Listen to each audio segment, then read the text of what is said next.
Music used to be about music. Now it's about marketing. But even in the older days, there were people who could market music well. And in the older days, there were a thing called albums, which are back in fashion now, which is the vinyl records. For example, ABBA, the album. Fantastic design, fantastic cover, great tracks, fantastic music. If you like ABBA, of course. Even the back is really nice. So well done. Top marks for marketing. Bee Gees, again, similar kind of era. Fantastic album cover, really smart and very clever at the back as well. Because look, there, that there even is where they actually put the tracks, including Tragedy. And then of course you had the heartthrob of the time, Jason Donovan, looking happy on one side, moody on the other side. And he also had him looking moody on one side and moody on the other side as well. Madonna, someone had a sense of humour at the factory. They stuck the sticker over her mouth. But yeah, Madonna looking like Madonna does. And then of course you got Wham. Last album of Wham, which was Make It Big. And all these pretty good album covers. Sadly though, not everyone got album covers right. In fact, many people got it wrong. For example, who'd have thought that that was not a sexy picture? Apart from anyone who looked at it, apart from the marketing people. And on the back, we've got a lovely picture of a medallion. So all a bit bonkers if you ask me, but that was Barry Manilow. Then, Gene Pitney. Gene Pitney was a massive singer in the 60s, 70s, and a little bit in the 80s. So they thought we'll do an album, Gene Pitney, Town Without Pity. What we need is a picture of Gene Pitney that'll make the record sell loads. So they come up with a nice skyscrape, and then they come up with that picture. He's got spots on his forehead. Marketing. But it gets worse. Phil Kelly sings. But what does he sing? Well, what he sings is, it's volume 2, he sings at Blackpool. Note the picture. If you ever go to Blackpool, that there is where Coral is now, I think. I know, fascinating. Then, the Beach Boys. Everyone loves the Beach Boys. Remember the Beach Boys? Good Vibrations, all that kind of stuff. Absolutely amazing band of its time. So, the best of the Beach Boys. What's the best picture to put on the front of the best of the Beach Boys? I'll tell you what it is. The Beach Boys in a wood. I kid you not. It's Beach Boys sat, well, they're not even boys anymore, they're beach men, but they're sat on a log in a wood. So you think, well, at least the back will have them on a beach. No, the back has them in a different wood because they've got different clothes on. Yeah. But it's not all that bad. At least they were on the cover. Nat King Cole, massive star of the 60s, 70s, and again, 1 or 2 hits in the 80s. Very famous face, very famous voice. Unforgettable, some might say. See what I did there? That's your parents. So, new album, Nat King Cole, The Touch of Your Lips it's called. So what's on the cover? Not Nat King Cole. It's a woman looking over the shoulder of a different man who is definitely not Nat King Cole. Then, of course, we've got the New Seekers. Now, you'll have never heard of the New Seekers, but this album cover is amazing for all the wrong reasons. The main reason being, they're not even looking at the camera. They don't even know the picture's being taken. So it's a random picture, fair enough, but why put it on an album cover? I kid you not. They are in a studio, and they're not even looking at the camera. Bonkers. And then, of course, you've got the late, great Elvis Presley. Now, he may have passed by the time this album came out, I'm not so sure.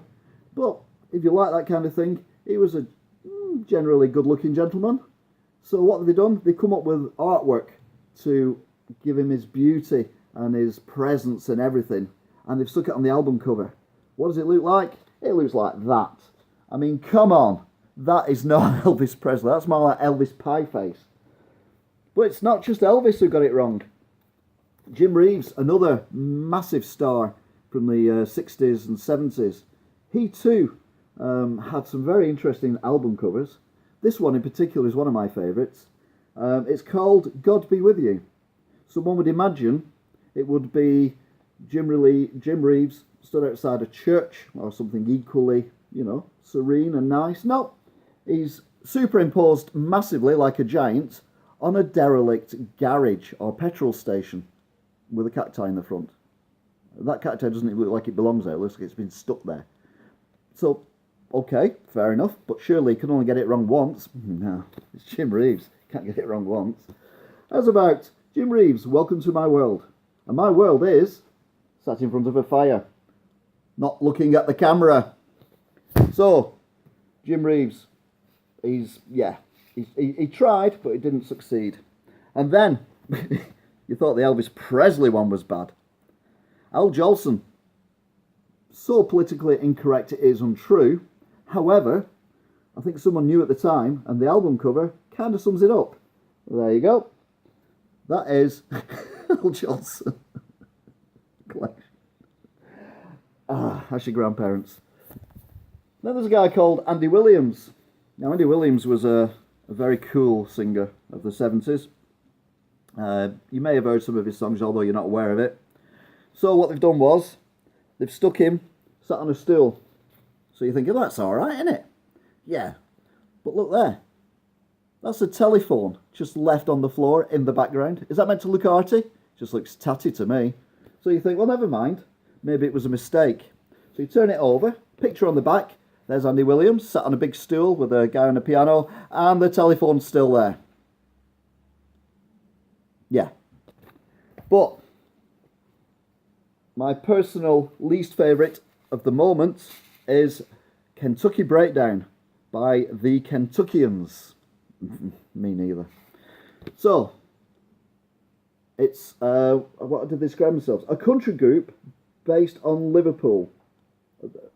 What, the Kentuckians are a country group based on Liverpool?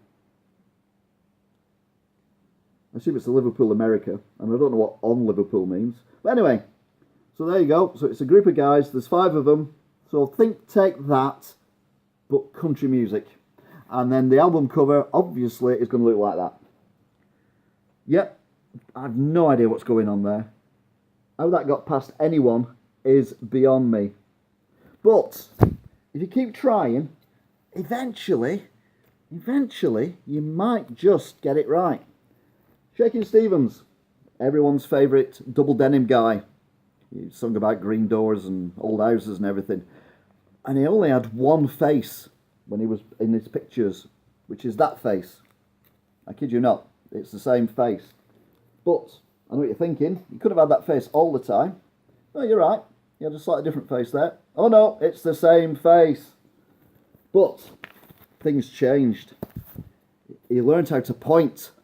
I know, so exciting. And then, they got all arty-farty, marketing kicked in. Let's have a close-up. There you go, Moody Shaky. Shaky, the Moody Man. But the best one by all, the one that sums up Shakin' Stevens and his music and will end this little montage of crap LP covers is Shakin' Stevens' Greatest Hits. Look at him jumping with joy over a crowd of screaming people who are trying to get out. Fantastic. So, there you go then. I didn't even get on the creepy choir boys. I'll save that one for another day. I don't know what you think, but I think that it's bonkers that people let them out. So thanks for watching. If you like it, subscribe. Although I never ask people to subscribe. But if you want me to do more of these, because I've got loads and loads and loads of albums and things in the background. If you want me to do more of these videos, then please like and share. Okay then, that's it for now. This is Musik Mic saying ta-ta, and we'll see you next time, pop choosers.